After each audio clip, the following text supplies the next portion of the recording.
Bom, boa tarde.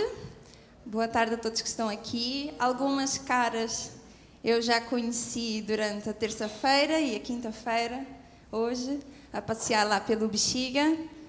O meu nome é Sara Belém, para quem ainda não conheci. Sou arquiteta e urbanista, tenho mestrado também na mesma área, de arquitetura e urbanismo. E é engraçado que hoje aqui no meu lugar de fala eu vou rever um pouco do meu mestrado. O meu mestrado foi sobre gentrificação e património em uma só língua, o caso do Bexiga, mas antes de eu ir para o Bexiga, como podem ter percebido, eu sou portuguesa, e antes de ir para o Bexiga eu bebi algumas coisas da moraria, tanto por ser a minha cidade, Lisboa, não é o meu bairro de nascença, mas tenho algo afetivo em relação à moraria, e então fui estudar um pouco mais detalhadamente quais foram as intervenções urbanas feitas e o que nós podemos tirar de aprendizado do que correu bem e do que correu menos bem, digamos assim, pior. Antes de passar para o conceito de gentrificação, acho que já foi debatido aqui exaustivamente durante esses dias. Em Lisboa, muito à semelhança do que foi apresentado, inclusive estas imagens e uns vídeos que eu vou passar aqui breves, eles são de um coletivo espanhol que mora em Lisboa, Left Hand Rotation. Esse é de um documentário que eles fizeram sobre o processo de gentrificação de Lisboa, que, ao contrário do que foi apresentado aqui, que em muitos pontos tem convergência, em Lisboa foi um boom, assim, foi num curtíssimo espaço de tempo que aconteceu esse processo. Então, quem aqui já foi a Lisboa, só para eu ter noção? E quem aqui... Eita! E quem aqui já foi à moraria? Pronto. Então, vamos dar um passeio... Não é por acaso que ao final de um ano são contabilizadas, um ano depois do 1 de novembro de 1755, são contabilizadas 9.000 barracas construídas em madeira por toda a cidade de Lisboa. Quem é que construiu estas barracas de madeira? Quem tinha também alguma resta de poder económico para isso? Os nobres. O resto dos habitantes foram sobrevivendo como podiam. Não é?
Existiu uma lei em 48 que ela congelou as rendas, então isso protegeu muito o inclinato. Contudo, como foi referido aqui, houve a troika, houve a crise e houve toda uma pressão, justamente a austeridade, para que fosse... Essas rendas estão a ajudar o inclinato, é verdade, conseguem se manter as pessoas lá, de alguma forma também dificulta a revitalização ou a reabilitação do património do edificado, era algo que o proprietário reclamava. Então, com a troika veio toda essa pressão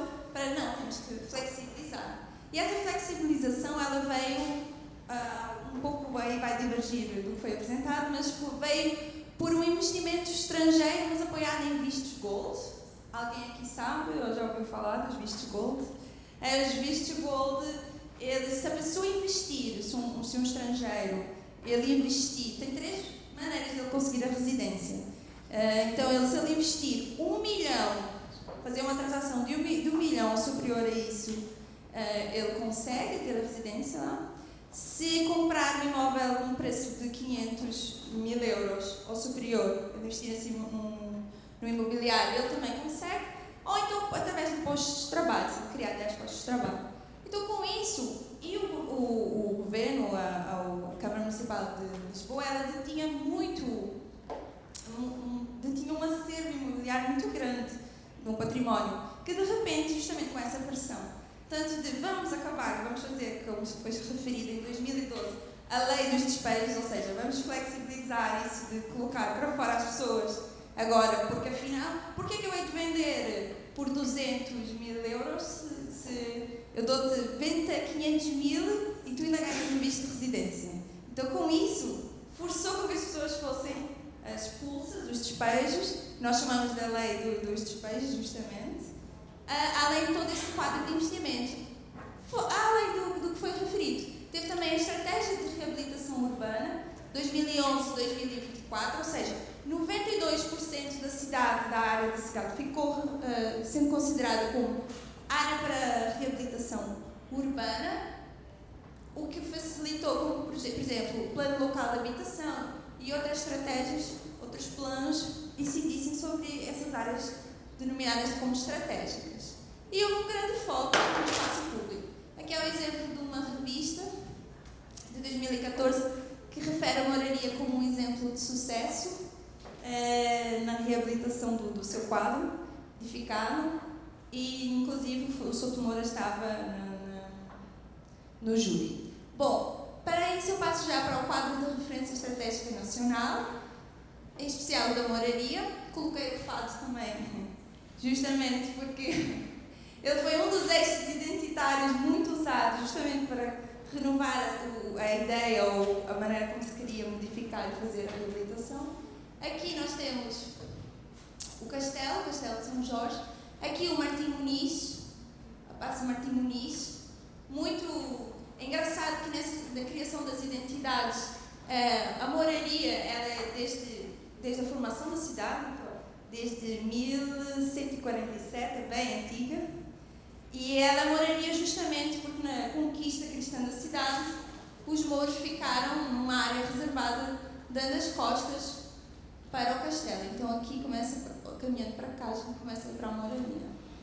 Então desde sempre ela foi considerada como um gueto, a sua própria formação. Sempre foi um bairro estigmatizado e colocado à margem, mas também foi um bairro que atraiu muitos migrantes, quer seja do próprio país, quer seja de fora. Então tinha muita gente de Moçambique, da Índia, Paquistão, e ainda estão assim, embora o processo de identificação tenha acontecido e esteja a acontecer. E ao mesmo tempo era uma área, um local da cidade de Lisboa que tinha 3 eixos problemas, digamos assim. Muitas pessoas em situação de rua, prostituição e tráfico de drogas, enfim. Então era uma área bastante estigmatizada, até pelos os próprios moradores brincavam e diziam assim, como a Alfama estava à frente do castelo, diziam assim, os turistas não querem saber de nós. Eles gostam de ir para a Alfama, mas da moraria nem os turistas querem cá vir. Então, o quadro também era esta situação que estava. Antes desse plano de ação, esse plano de ação começou, esse quadro de referência estratégica nacional, de 2007. Começou em 2007, digamos, veio com fundos da União Europeia, do FEDER, em torno de 7 milhões, e ele assentava-se em eixos estruturantes e eixos instrumentais. Na verdade, ele teve um ano de candidaturas e mais, supostamente, 2 anos de obras, mas na verdade só começaram as obras realmente em 2009. O ano de candidaturas deu-se certinho, mas as obras atrasaram e, concomitante ao plano de ação daqui do CREM Moraria, houve o Programa de Desenvolvimento Comunitário da Moraria. Bom, esses ex-estruturantes, basicamente os dois planos e programas, digamos, eles se complementavam. Enquanto um tinha muito mais foco e era apropriado pelo poder público de incidir sobre o espaço público, então uma das coisas que reclamavam na moraria era justamente não poder circular na calçada, seja por lixo, insegurança. Então, o próprio quadro e o espaço público da maneira como ele estava, então houve um foco muito grande em atuar no espaço público, ao mesmo tempo que se cria uma nova imagem da cidade, atrelada ao fado, e cria-se o Centro de Inovação da Moraria, que era uma incubadora de projetos voltados para o bairro.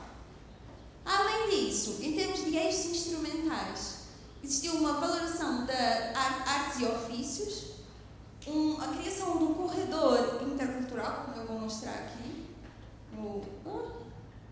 Não muda mais. Travou.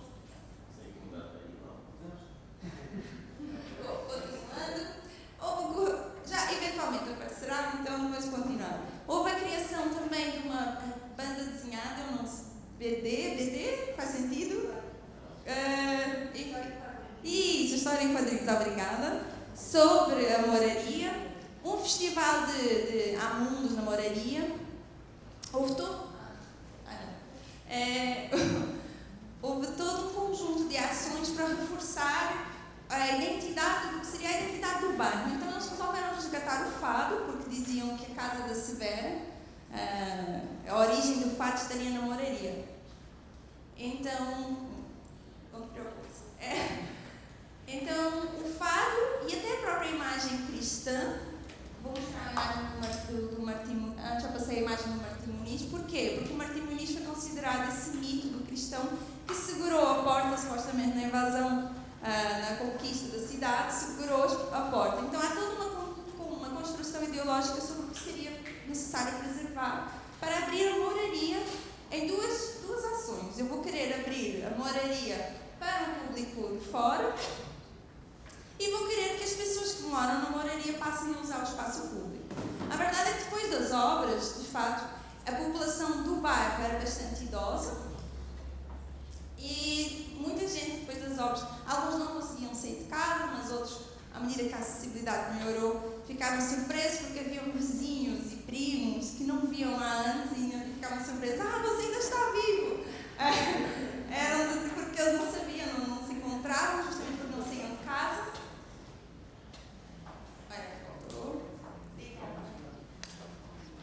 Então, muito rápido. Bom, houve todo esse corredor cultural, como eu estava a dizer, do Largo do Intendente ao Largo Adelina Mar da Costa, essa Casa da Severa, esse ponto do fado, o Centro de Inovação, que eu disse que seria essa incubadora, e que seria a reabilitação já do património, que era o quarteirão dos Lagartos, então tem toda essa construção e reabilitação do que já existe, a conversão desse antigo mercado, e no Largo do Intendente, que é esta imagem atual, no Largo do Intendente, na altura, então nosso prefeito, né, o presidente da Câmara Municipal de Lisboa, António Costa, hoje ele é o nosso primeiro-ministro, ele resolveu, não, como as pessoas já estavam cansadas de ouvir, vai haver mudança na moraria, ele disse, não, eu vou realmente transferir o meu gabinete para cá, para o Largo do Intendente, antes um largo que as pessoas não frequentavam justamente para aqueles pontos, ou pelo menos que havia um estigma de fora em relação a como seria o Largo do Intendente,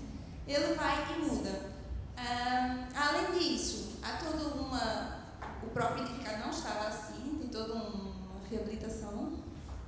Aqui é a Casa da Severa, onde seria a origem do fado, e é época nos Santos Populares, então em junho são os nossos Santos Populares e a cidade fica toda enfeitada. Aqui é o Centro de Inovação da Moraria, onde se há a incubadora. Atualmente ela recebe vários projetos, mediante a aplicação as pessoas, elas conseguem colocar lá os seus negócios. A questão é que inicialmente ela era voltada só para o bairro, só que hoje não é assim. Aqui é dentro desse Centro de Inovação da Moraria, do SIM, Tem um deputado do Partido Comunista, que hoje ele está no Parlamento Europeu, a ouvir uma audiência, a ouvir as queixas da população de um edifício específico lá na Moraria que estava a ser, as pessoas estavam a ser despejadas. Então ele estava a ouvir, ou seja, é um espaço que é utilizado, e a questão foi, depois de todas essas obras que eu referi e o próprio programa, eu não detalhei, mas o programa dividiu-se. Esse programa foi em 2011, via orçamento participativo. Uma cidadã do bairro inscreveu a sua iniciativa de querer articular, pelo orçamento participativo, mas querer articular as entidades. Articular as entidades que já existiam no bairro, enfim, criar um programa de desenvolvimento comunitário. E ele dividiu-se, então, de facto, em 2011 ele começou, e ele foi se dividindo em três ações. Então, no início foram mapeadas as associações que existiam na Moraria e que muitas não conversavam entre si, não conheciam o que faziam. Em seguida foi mapeado, foi feito um diagnóstico, e foi muito engraçado, porque como a prostituição era um dos elementos que aparecia no diagnóstico, foi feito também um trabalho de toxicodependência, até de capacitação das prostitutas, por exemplo, que estavam lá na Moraria. E elas disseram que se identificavam até, inclusive, mas para inserção, se você quiser enfim, com outro trabalho, digamos assim, como se viam. E muitas diziam que gostariam de cuidar de idosos. Então foi feita uma capacitação, uma facilitação. Além disso, foi feito um diagnóstico e uma análise das fraquezas e potencialidades. E de caras foi identificado que era necessário uma bolsa para ajudar as pessoas a permanecerem, porque a gentrificação e a especulação estava já a mostrar-se. Então, quem ficou na Moraria? Porque a associação é a Associação do Património da População de Alfama. Aqui é o mesmo deputado que eu falei. Aqui é o professor Dr. Luís Mendes, a quem eu muito agradeço, porque toda essa pesquisa, e eu estou aqui hoje a falar, mas na verdade a minha voz é de muita gente me ajudou, inclusive ele, a Lourdes, que é uma líder comunitária, a Fabiana Pavel, enfim. E justamente quem ficou na Moraria, eu achei que eu tenho essa oportunidade de estar aqui, mas acho que eu deveria dar a voz e mostrar o que é que realmente aconteceu. Aqui no caso é a Alfama, mas muitas dessas reclamações existem. Por favor, rapidinho. É bem curto. Infelizmente, não posso dizer que sou morador do bairro, porque morei lá há 34 anos. Numa casa onde morei eu, morou a minha mãe, a minha avó, a minha bisavó, mas não vai morar a minha filha. Eu moro na Rua dos Remédios, portanto, todos os dias tenho de lidar com turismo de massa e digo-vos uma coisa, desde há 2 meses atrás eu não recebo mais ninguém que venha do exterior. Pronto, porque eu disse-vos, não vale a pena virem para a Alfama está infestada de turistas, portanto já não tem graça nenhuma e já eu às vezes nem saio de casa. Perdi o meu bairro, eu tenho a impressão de ter perdido o meu bairro. Não consigo morar dentro do meu bairro, porque as rendas são enormes. Eu só tenho uma coisa a dizer. Já chega. Chega. Ponha um ponto final no turismo. Eu não sou contra nada disso. Eu não sou contra o alojamento local. Até acho que deram emprego a várias pessoas. A Alfama é mais de metade do alojamento local. Mais de metade. E eu posso provar isto. É só os senhores saírem e nós dizemos são prédios, ruas inteiras. E acho que já chega. Eu não sei, eu neste momento tive a notícia que provavelmente o meu prédio vai ser vendido. Eu só tenho 3 anos para ficar na minha casa. Porque tenho um contrato de 5 e ele vai me pôr na rua de certeza. Não é? Nascida, criada, casada, com filhos e com netos. É triste. É triste nós chegarmos aos 56 anos e não conseguirmos viver na nossa terra, no nosso bairro. Acho que já chega. Chega. É só isto que eu quero dizer. Eu não sou contra nada nem ninguém. Mas olhem para aquilo que andam a fazer. Olhem na vossa almofada, ponham a cabeça bem deitada e pensem 2 vezes naquilo que andam a fazer. Todos. Não é só o nome. Bom, se foi aconteceu. Esse bairro é especificamente Alfama, mas Alfama sofreu digamos assim, um surto de gentrificação muito maior que a Moraria. Aquela audiência que eu mostrei anteriormente, eles de facto conseguiram permanecer graças com o apoio e mobilização tanto do Partido Comunista, Bloco de Esquerda, que ajudaram, e também a própria mídia. E aí entramos como um guia anti-gentrificação. Ou seja, olhando o que aconteceu na Moraria com esse plano, com o CREN e com o próprio programa, o que nós podemos também aprender que deu certo e que deu errado. Aqui é uma imagem da cozinha da Moraria, da cozinha comunitária. Como eu referi inicialmente na estratégia lá no início da própria apresentação, na estratégia existia um BIP-ZIP. O BIP-ZIP são bairros e zonas de intervenção prioritária. É muito engraçado porque quando nós pensamos nas narrativas, inclusive nos desafios que nós temos para o próximo ano, para os próximos anos aqui no Brasil, de como mudar as nossas narrativas, são bairros com várias carências a nível social, ambiental e urbanístico, e que, ao mudar simplesmente a nomenclatura de BIP-ZIP, a própria autoestima das pessoas ficou diferente, ou seja, então são bairros de intervenção prioritária, então vocês vão olhar para nós de maneira diferente. E esse BIP-ZIP, ele tem... As pessoas inscrevem, as pessoas podem ser associações, desde que duas entidades, associações locais, pode ser também poder público, elas inscrevem um projeto de âmbito, muitas vezes para renovar em termos cultural a área do seu bairro, e com isso recebem até 50 mil euros para, em um ano, são responsáveis pela execução e não só pela candidatura, mas pela execução, pelo projeto em si, se forem contempladas. Então, aqui é a cozinha comunitária da Moraria, que foi em 2011, veio do BIP-ZIP. Aqui é um dos cozinheiros é sírio, ou seja, a cozinha abre das quartas às sextas-feiras, são 5 euros que a pessoa paga para comer, e é desde entrada, prato principal e sobremesa, além de que uma vez por mês eles têm uma reunião, vem um chefe renomado que faz algum evento, com isso conseguem angariar verba, e uma vez por mês também eles têm uma reunião e abrem para a comunidade e é de graça. Então foi algo que foi inscrito, foi bem sucedido, pelo menos do meu ponto de vista. Tem outro que foi o Largo Residências, que fica no Largo do Intendente, que era para um projeto de uma residência artística. Aí já, questiona-se em alguns pontos, é questionável se deu certo ou não, pelo dinamismo que foi feito, eles foram contemplados, mas pela própria dinâmica do tanto de intervenções artísticas que tiveram. Aqui é o programa Renda Acessível, que está dentro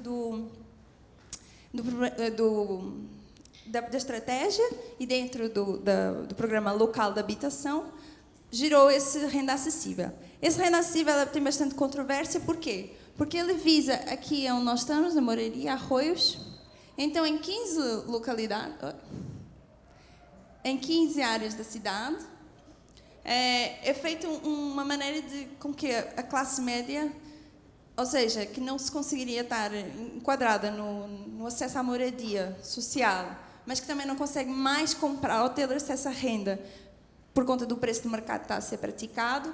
Então, eles têm aqui, através tanto do Estado quanto do setor privado, do mercado imobiliário, eles fazem, cada um tem o seu papel e tornam com que as rendas sejam acessíveis. A grande questão é que, assim, o percentual que isso é viabilizado, ou seja, o percentual que atende é muito baixo comparado com a demanda. Então, em 2016, se eu não estou em erro, é 5 vezes abaixo da demanda. Ou seja, é muito pouco expressivo e essa é uma das principais críticas. Mas, basicamente, funciona assim. O setor público, ele tem esses imóveis, ele abre um concurso para que essas pessoas que estejam habilitadas para se inscreverem para serem contempladas no programa Renda Acessível possam. Então, abre depois um sorteio. Além disso, ele dá ao setor privado, através de uma concessão, ele faz com que o setor privado reabilite o edificado. Um percentual vai para a renda acessível, outro percentual pode ser feito da maneira como o mercado imobiliário quiser, o que já gera também alguma controvérsia em relação a isso, mas enfim, para ser praticado nos valores normais. Ao mesmo tempo, durante esse período de concessão, então, o poder público, além de fazer a concessão, ele também viabiliza a infraestrutura urbana, colocando creches, além de obras necessárias de infraestrutura urbana, embora seja num centro histórico, e ele a oferta é bastante generosa já. E por meio, a questão de tempo é 35 anos, a partir de 35 anos da duração pode terminar aí, e o setor privado ele fica então a cargo de fazer essa gestão das rendas de recebimento, embora seja estipulado de T1, de T0 a T2, o valor da renda acessível é aqui quando nós comparamos com o valor praticado no mercado.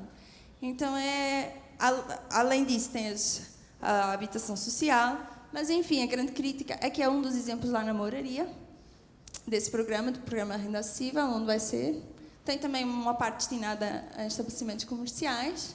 E, por fim, tem uma espécie de, dentro dessa análise toda que foi feita, estratégias anti-gentrificação, digamos assim, mas que, na verdade, são pautadas já pelos movimentos que lutam pelo direito à moradia em Lisboa, que são várias pessoas engajadas, mas que, digamos, num eixo macro, aliás, seria um Estado capaz de realizar um projeto urbano. Então, muito que se critica é que não temos noção da nossa capacidade de carga turística, então tem que ser levado isso à frente, temos que saber. Tem a questão de fazer um projeto urbano integrado e que leve em visão realmente a população que lá vive. Então, uma articulação com os movimentos sociais tem que estar.